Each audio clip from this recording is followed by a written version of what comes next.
Hey everybody, Sneaky Narcotic, back at it again with another YouTube video. And today we're going over some Theros Beyond Death spoilers. So, from what I understand, there was this big mix-up between Wallgreens and Wizards of the Coast, in which this particular Wallgreens got some Theros Beyond Death booster packs. This guy walks in, sees these booster packs, buys them all, and basically, he's the reason we have these spoilers today. So, before we get into spoilers, I would like to thank him. Also, guys, before we get into the spoilers, let me please ask y'all to like, share, and subscribe. It would mean so much to me, and I would greatly appreciate it. But without further ado, let's get into our first spoiler of the day, starting with Elspeth, Sun's Nemesis. 2 generic mana, 2 white mana, legendary planeswalker Elspeth. It is of mythic rarity. It has a -1 ability. Up to 2 target creatures you control each get +2/+1 until end of turn. -2, create 2 1/1 white human soldier creature tokens. -3, you gain 5 life. And it comes out with 5 loyalty. It also has this new ability for the set called Escape. Pay 4 generic mana, 2 white mana. Exile 4 other cards from your graveyard. You may cast this card from your graveyard for its escape cost. So, the reason that I don't really like this card, it's a planeswalker with only negative abilities. Yet it's a mythic rare. Now, we saw in War of the Spark a lot of planeswalkers with just negative abilities, but most of them were uncommon. I believe all of them, in fact, were uncommon. I might be wrong about that. But anyways, I don't appreciate that this card only has negative abilities. If it had just one positive ability, like if that... And honestly, that -1 could be a positive one. But they just, for whatever reason, decided to make it a -1. And paying 6 mana, exiling 4 cards to bring Elspeth back just doesn't seem strong to me. I don't like that.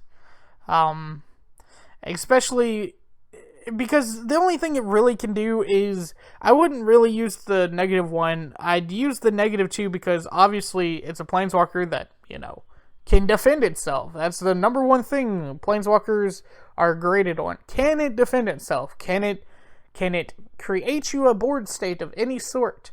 Well, technically, with that -2 ability, it can do it twice. Other than that, I really just don't like this card. I don't know. Maybe I'm wrong. I'm sure it'll find some place in Standard somewhere. It's a mythic rare planeswalker. It has to, right? I really just don't like it. But moving on to the next card, Treacherous Blessing. 2 generic, 1 black, enchantment, rare. When Treacherous Blessing enters the battlefield, draw 3 cards. When you cast a spell, you lose 1 life. When Treacherous Blessing becomes the target of a spell or ability, sacrifice it. The flavor text reads, Phalanx is generous with gifts and unforgiving of debts. Ooh. Before we go into the actual what this card says and what it's about, I want to mention something first. So this was actually spoiled by a guy, just some random Joe in Wallgreens. So these pictures are not the best. I grabbed them offline and I tried to myself correct them a little bit with my photo editing software. This is the best I could do, okay? And I apologize for that, but, I mean, I darkened them up so that we could see the wording better and the pictures a little bit better. But if you see here on Elspeth's Sun Nemesis, I still couldn't get out this glare from, like, I guess a light in the room that he was in while he took these pictures. But anyways, I do want to mention that before we go forward. So I again apologize just about the general pictures. So Treacherous Blessing is a really cool card because it draws you 3 cards for 3 mana. Then you can do something I was trying to think of a card that's kind of like Blink of an Eye in Standard, because Blink of an Eye is not in Standard anymore, but I can't think of one off the top of my head. Maybe, Totally Lost, I think, is a card that could potentially be good with Treacherous Blessing, and it's only because whenever you cast a spell, you lose 1 life. You're not going to want this to sit on the field forever, okay? Unless you're casting spells for free or just playing spells. There's a difference between a cast and a play.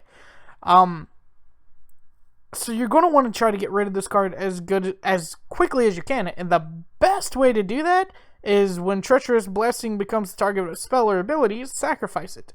So I thought about Teferi Time Raveler just targeting Treacherous Blessing, but I don't think that draws you the card from Teferi Time Raveler, so it's kind of a waste of a Teferi.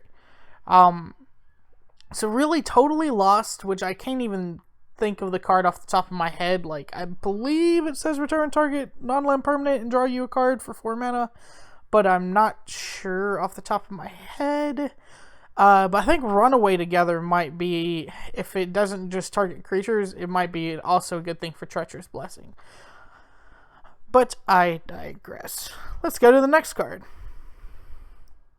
Ashiok's Erasure. 2 generic, 2 blue mana, enchantment, rare.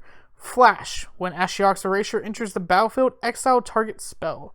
Your opponents can't cast spells with the same name as the exiled card. When Ashiok's Erasure leaves the battlefield, return the exiled card to its owner's hand. So, it's a 4-drop enchantment counter spell, basically, that can... Basically, you can say, I don't want you to play that very important card, ever. As long as Ashiok's Erasure is out, right?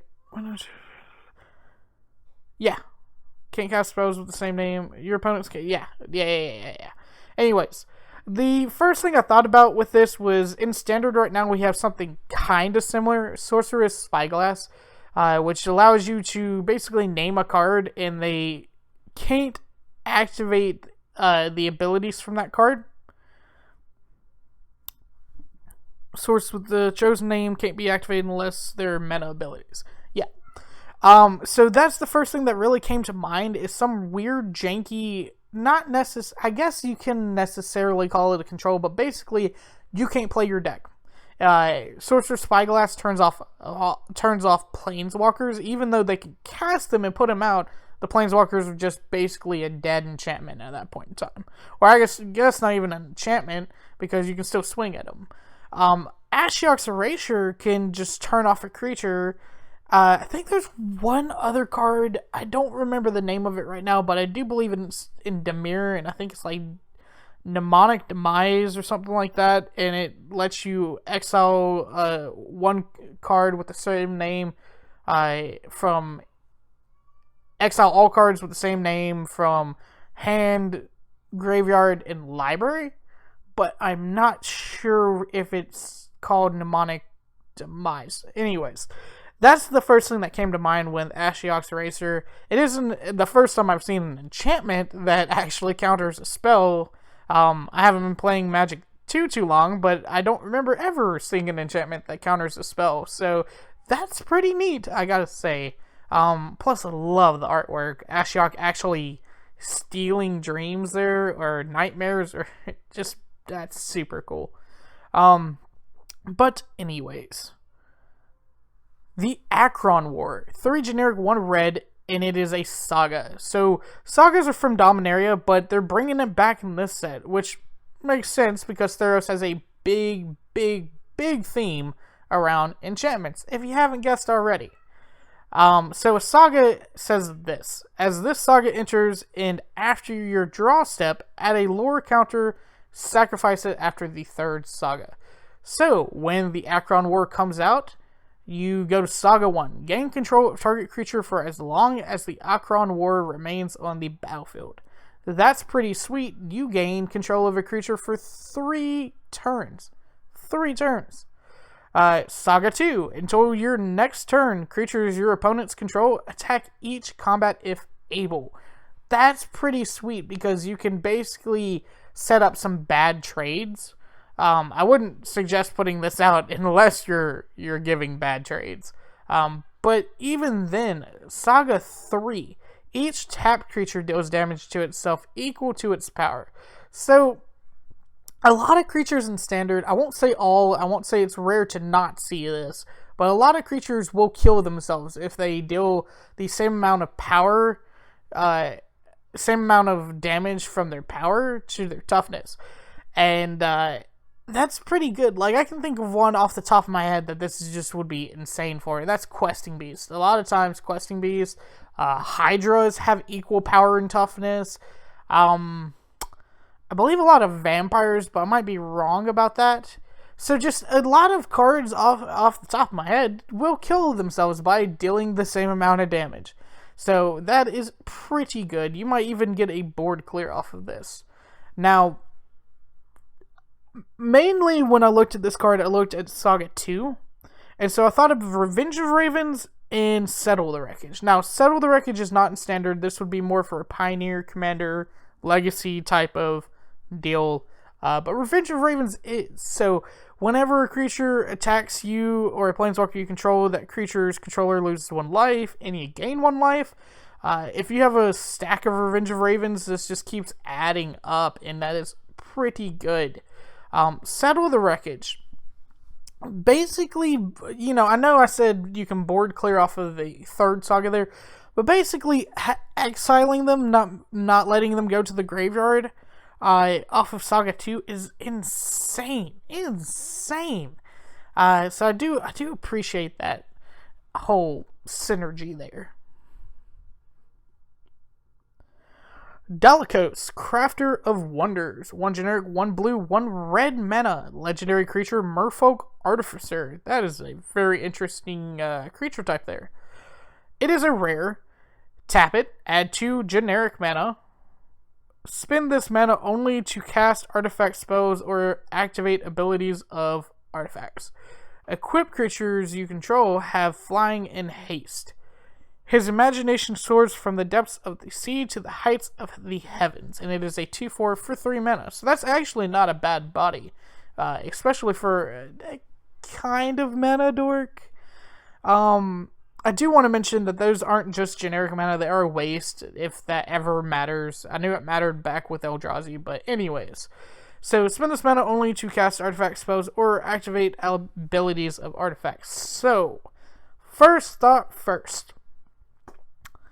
Obviously, this is going to go in equipment. So, let's talk about Standard for a minute. One of the best equipments in Standard right now is Embercleave. 4 generic, 2 red mana to flash in a equipment. This spell costs 1 less to cast for each attacking creature you control, which is pretty neat. And then when it enters the battlefield, instantly attach it to target creature you control. Equipped creature gets +1/+1, has double strike and trample, and because of Dalakos, it has flying and haste, which the haste doesn't matter at that point in time, but hey. It has flying, double strike, and trample. I would like to mention that this happens with Embercleave on the attack phase, not the block. So the blockers have not been declared yet. So you instantly just gave it flying, which is a type of evasion, so that they could soar over, let's say, for instance, green.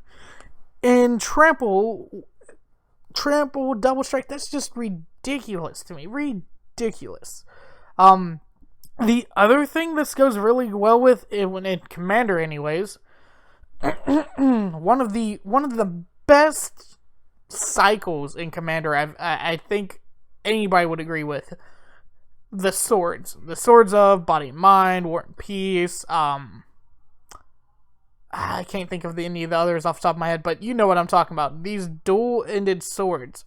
And so, for instance, with this one, equipped creatures has flying and haste. Your equipped creature needs to deal combat damage for the effect to go in, and it also gets protection from green and blue.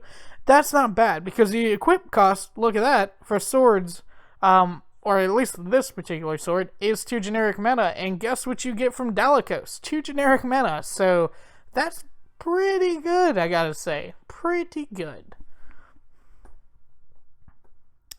Labyrinth of Skophos. It's a land, it's rare, It has tap, add 1 mana, 1 generic mana, pay 4 generic mana and tap it. Remove target attacking or blocking creature from combat. For centuries, the Minotaur Polis of Skophos was unknown to humans. It remains unexplored. Okay. So, thoughts about this card. So, this card's kind of a type of pacifism. I'm sorry if you hear my daughter in the background. She is so noisy. But anyways, this card is a type of pacifism. It obviously removes target attacking or blocking creature from combat. Now, it does not say untap it, which there are cards that would say remove, untap target creature, remove it from combat. But this does not, so it still will remain tapped, which I guess is halfly important.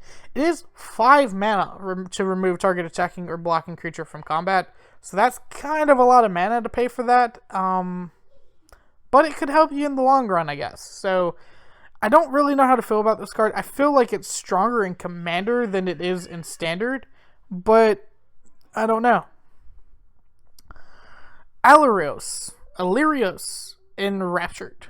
2 generic, 1 blue, legendary creature, human, uncommon. Alirios Enraptured enters the battlefield tapped. Alirios doesn't untap during your untap step if you control a reflection. When Alirios enters the battlefield, create a 3/2 blue reflection creature token. Why would I ever want to look away? I feel like I remember this from Greek mythology. The whole, the guy fell in love with his own reflection. So that's kind of neat that they bring still some Greek mythology in. I do appreciate that it is considered a reflection, and it literally reflects his power and toughness. It's a 3/2 compared to his 2/3. And that's pretty cool. Now, it's hard to grade this card because it's 3 mana for 2 bodies, but one of the bodies is useless until the other body dies. So I guess I would more think of this like a Doomed Wanderer, or I forget that card in Standard right now. That makes a 1/1 token when it dies. But anyways, yeah, I would more think of it like that.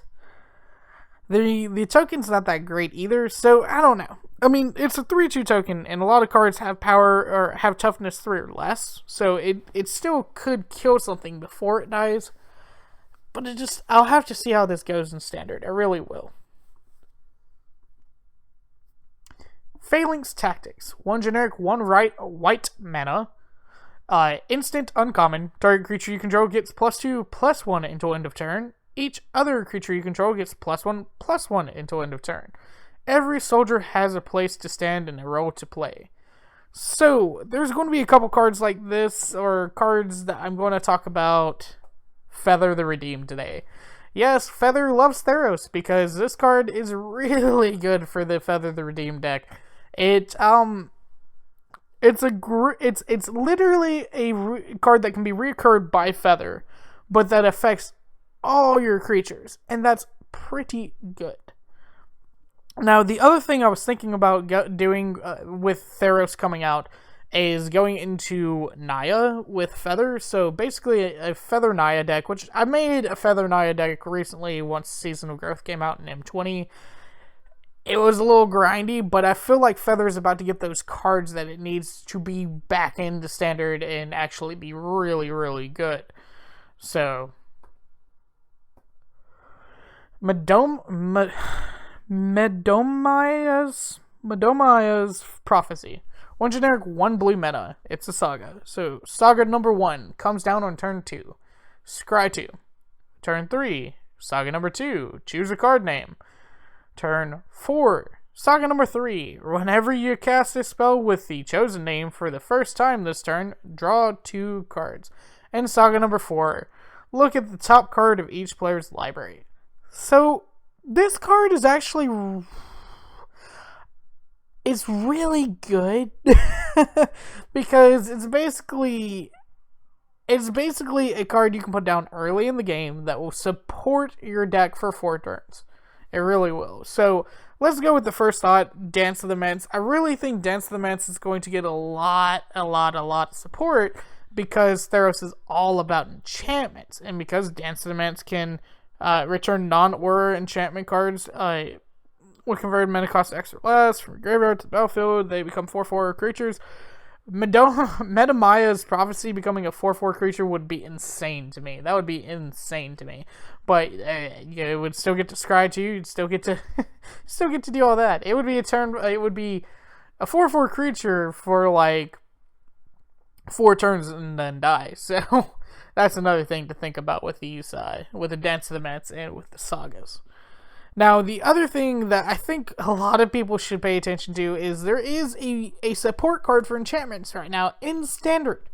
Starfield Mystic. Enchantment spells you cast cost 1 less to cast.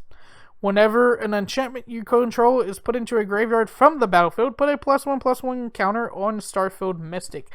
Starfield Mystic is going to go up in price.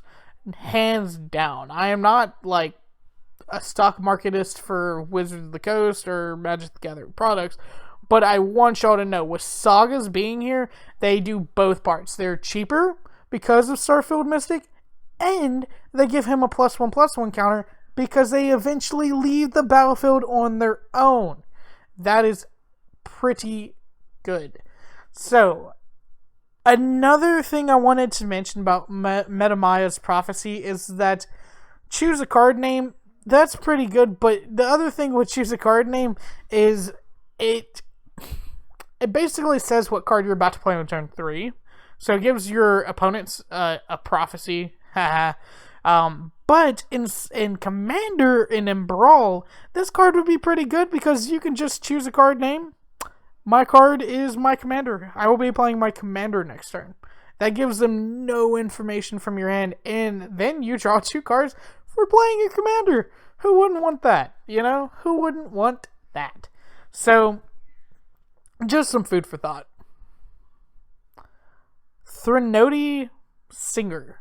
1 generic, 1 blue creature, Siren. It is an uncommon. It has flash. It has flying. When THrenody Singer enters the battlefield, target creature an opponent controls gets -X, -0 until end of turn, where X is your devotion to blue. Yes, guys, devotion has come back to Standard in Theros. So, devotion, for those that don't know, each blue mana symbol and the mana cost of permanents you control counts towards your devotion in blue. So, for instance, it would automatically, by itself coming out, would make your devotion to blue be 1, and so it would automatically make target creature get -1, -0. It's an uncommon, so I don't really have much to say about it. I do appreciate the flash. It has flying, and that's very important because we still can play Azorius Flyers. It's a blue creature. So, just some food for thought with that. Next card. Minion's Return. 2 generic, 1 black enchantment aura. It is an uncommon. Flash it. Enchant creature. When enchanted creature dies, return that card to the battlefield under your control. As a mortal, Phalanx was the first to escape the underworld. As a god, he brings his patterns? He brings his pawns. I'm sorry. That is so blurry, I can't hardly read it. He brings his pawns along the same dark path. So, this card reminds me a lot of a Kaya's Ghost form. The biggest difference between Kaya's Ghost form and Minion's Return, other than the 2 generic mana, is that Minion's Return can be flashed in, Kaya's Ghost form can't, but they do the same thing. You know? Other than this has to be enchanted by a creature, and this can be enchanted by a planeswalker, so that's another thing to keep in mind with Kaya's Ghost form. But anyways, I think this card might see play. I'm really not sure yet. Dreamshaper Shaman. 5 generic, 1 red mana enchantment creature. Yes, guys, enchantment creatures are returning in Theros Beyond Death. Minotaur Shaman. Uncommon. At the beginning of your end step, you may pay 2 generic mana and 1 red mana and sacrifice a non-land permanent. If you do, reveal cards from the top of your library until you reveal a non-land permanent card. Put that card onto the battlefield and the rest on the bottom of your library in a random order. Magic is the true artist's medium, and it is a 5/4. Decent body, 6 mana.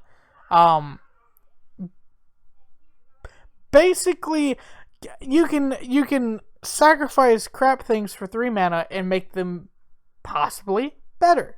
So this is my thought for this in standard right now. Dawn of Hope. Dawn of Hope makes these crappy little 1/1 white soldier creature tokens with lifelink. That's all fine and dandy, okay? But you can turn those 1/1, because it doesn't say non-token either. That's the good thing. You can turn these 1/1 white soldier creature tokens into something good, like another Dreamshaper Shaman, if you wanted. The other thought about this is Smothering Tithe. Same premise, kind of. You can take these tokens, these treasure tokens, and turn them into something great. So, just some food for thought. It also kind of reminds me, if anybody knows the dragon Vivictus Asmati, I believe it does the exact same thing when it attacks, except for it does it for each player. So yeah, that's kind of where I'm at with that card. Draemstalker Manticore. 2 generic, 1 red, enchantment creature again. Manticore. Whenever you cast your first spell during each opponent's turn, Dreamstalker Manticore deals 1 damage to any target. Perforos. Forge the Manticore's tail from bronze, its teeth from silver, and its heart from hate. It is a 4/2 for 3 mana.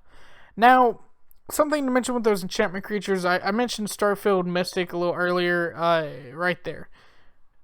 Enchantment spells you cast cost 1 less to cast.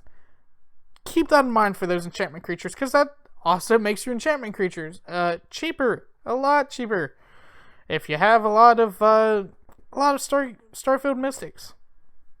So I don't really have much to say about this. It's probably not going to see play in my opinion, but hey.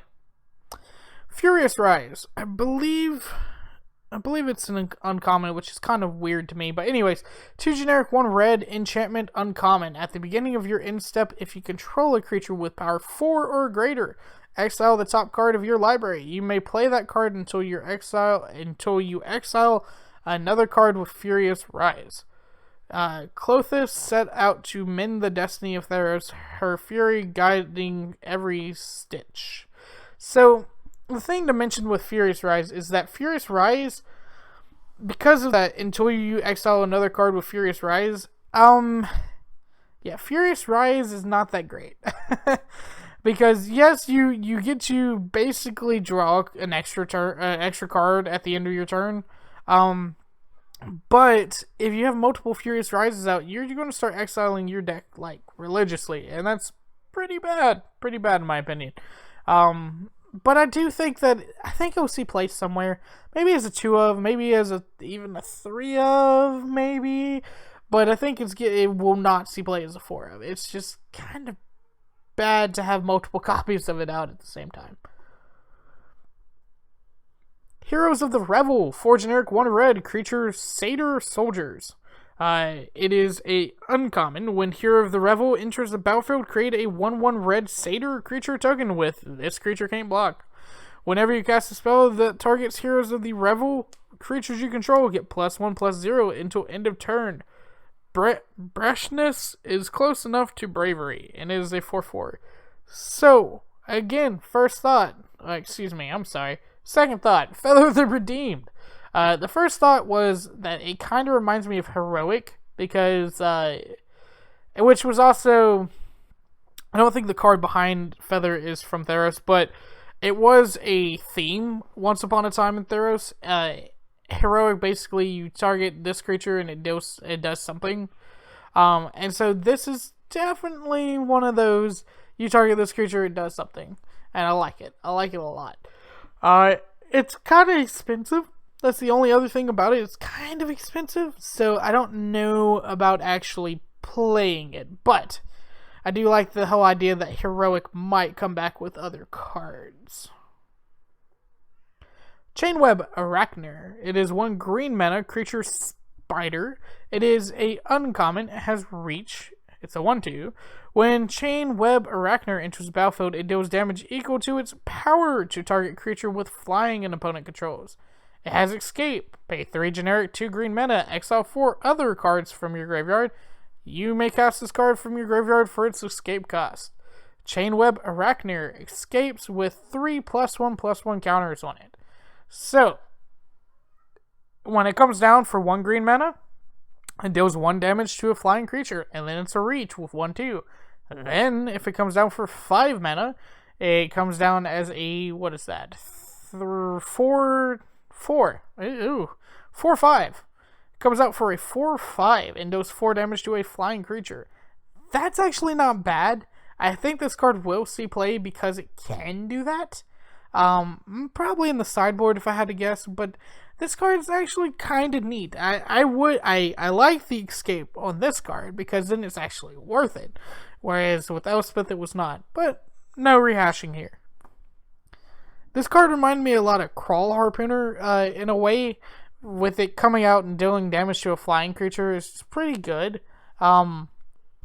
But in some ways it's better than a Crawl Harpooner, where Crawl Harpooner can deal with these massive flyers depending on how your undergrowth goes.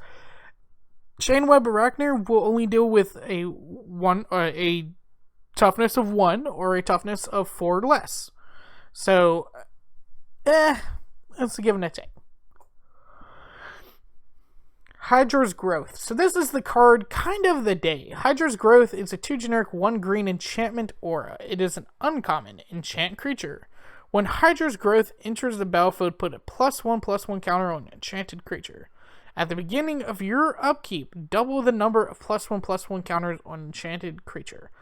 So, real quick, because I didn't think about putting a picture of this, Starfield Mystic, if you put this card on Starfield Mystic, this card will be insane. But also, if you put it on any creature with Adapt, any creature with, let's say, for instance, oh, wow, I cannot believe I forgot the Hydra. The Flying Hydra that draws you cards and gains you life. But anyways, first things first, Simic Ascendancy. A lot of people forgot about Simic Ascendancy, in my opinion, but if you're doubling up +1/+1 counters, you might want to play some Simic Ascendancy, because then you're going to be doing some really, really good stuff. The other card for Commander that I thought about with this is Doubling Season. Doubling Season, allowing your +1/+1 counters to go off. It would basically double, then double. Double, then double. Double, then double. And then by turn, 2 or 3 after you have Hydra's Growth and Doubling Season out, your creature is freaking huge. The only thing that would have made this card better, and it would honestly be a rare at that point in time, is if this card had Trample. If you gave that creature Trample, that card would be insane. So anyways, just think about this card. It will see play. Thundering Chariot, 4 generic mana, artifact vehicle, uncommon. I think it's an uncommon. First strike, trample, haste, crew 1. Crew 1. 1 toughness. Or, 1 power. And yes, I'm sorry. It's been a while since we've dealt with vehicles, so let's talk about vehicles. Tap any number of creatures you control with total power 1 or more. This vehicle becomes an artifact creature until end of turn. In times of conflict, the Philosophers of Miletus. Ooh, Miletus. KT of Miletus. Anyways, trade their podiums for conveyances of war. Conveyances of war, I guess is how you say that. Anyways, so yeah, it is a 3/3 4-drop. You have to crew it to make it a creature. That is a given, but it has first strike, trample, and haste. This card could be insane. And actually, I paired it with a really good card, Hero of Nyxborn. 1 generic, 1 red, 1 white, enchantment creature, human soldier. It is a uncommon. When Hero of the Nyxborn enters the battlefield, create a 1/1 white human soldier creature token. That can tap for your Thundering Chariot.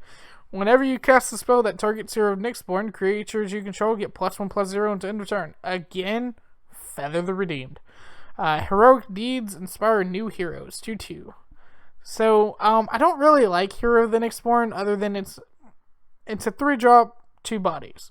And that also can give your creatures fire breathing, basically. But I do like Thundering Chariot, and I think that it probably will see play at least in Sealed because of that first strike. And having haste, that's pretty good. First strike haste. Anyways. Whoops. Go back one. Warden of the Chained. 1 generic, 1 red, 1 green creature Minotaur Warrior. Uncommon. And it has trample. Warden of the Chained can't attack unless you control another creature with power 4 or greater. Strength, skill, rage all have their limits, but patience can be infinite. And it is a 4/4. So, I don't really like this card. I don't think you'll see play. It's a 4/4 with trample for 3 mana. That's good. But you need another creature with power 4 or greater to attack. Can't attack. Oh, well, you can block with it. So, you know what? Just flip that.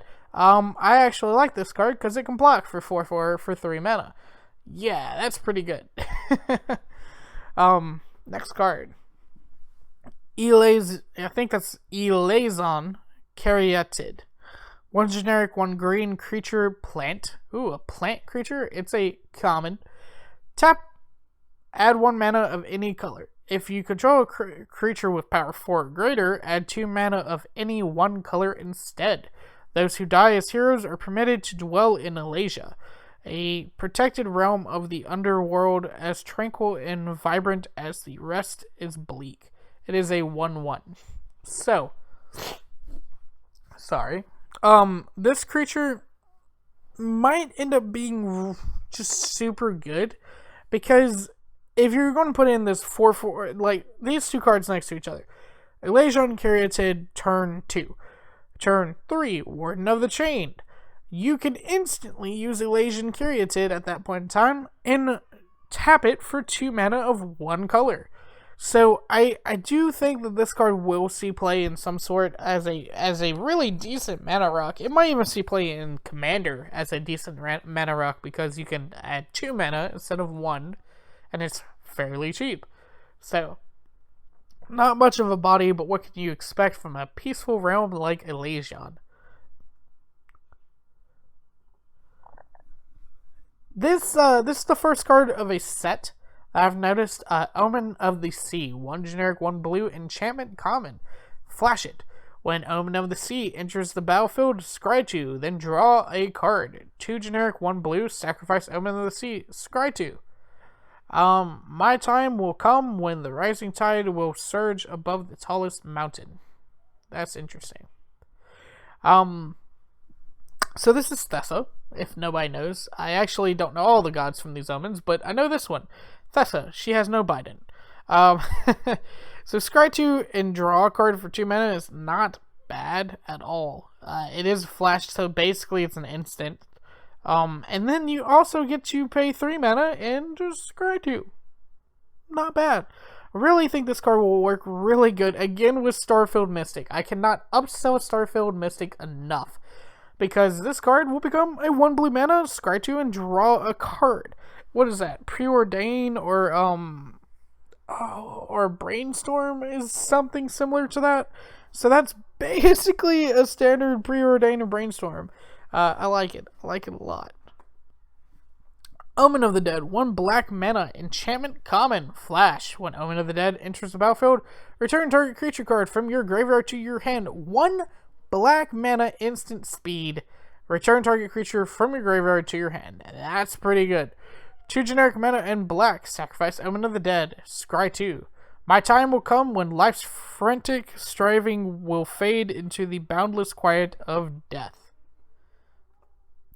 Omen of the Hunt. 2 generic, 1 green, enchantment common, flash. When Omen of the Hunt enters the battlefield, you may search your library for a basic land card, put it onto the battlefield tapped, then shuffle your library. Okay, so an instant, put a land out, whatever. 2 generic, 1 green, sacrifice Omen of the Hunt, scry 2. My time will come when no road will divide the endless Vendor of the Trees. Cool. Banishing Light. So I think this is actually a reprint. 2 generic 1 white enchantment uncommon. When Banishing Light enters the battlefield, exile target non-land permanent an opponent controls until Banishing Light leaves the battlefield. So this is basically Prison Realm. Yeah. The champion reached for a stone in Heliod, placed the stone into her hand. The Theriod. Underworld Dreams. 3 black mana. Talk about devotion. Enchantment, uncommon. Whenever an opponent draws a card, Underworld Dreams deals 1 damage to that player. Dreams are just one more form of torment. Love the art on this. That's Erebos in the back, just stealing people, basically. Or I guess tormenting people in the afterlife. That's pretty cool. The first card that came to mind with this is Ob Nixilis the Hate Twisted. It's 3 generic mana, 2 black mana, and destroy target creature its controller draws 2 cards, but it also deals 1 damage every single time an opponent draws a card. Well, whenever an opponent draws a card, Underworld Dreams deals 1 damage to that player. So let's say you just have 1 Underworld Dreams and 1 Ob Nixilis. You just dealt 4 damage to a player for making them draw cards. That's pretty good. That is really good. And I think that it will definitely be some type of weird deck, but it will see play. Another card that kind of synergizes with this. Foreboding Fruit. This is a newer card from Throne of Eldraine. Target player draws 2 cards and loses 2 life. That is pretty good when you're also doing 2 damage from Underworld Dreams or 2 damage from Ob Nixilis. That's pretty good. So, anyways. These next cards are just the lands. That's actually all the spoilers we have for today, but I did want to show you these full art lands because they look really good. The Plains is a bad example, but the Swamp, that looks super, super cool. The Island, the Mountain, oh man. And lastly, the Forest. But anyways, guys, thank y'all for making it this far into the video. If you would, please like, share, and subscribe. Do all that usual YouTube stuff. If you want to, you can check out my last video, or you can see my playlist. Throne of Eldraine Standard. Come on, buddy. But anyways, thank y'all again for watching, and I will see y'all in the next video.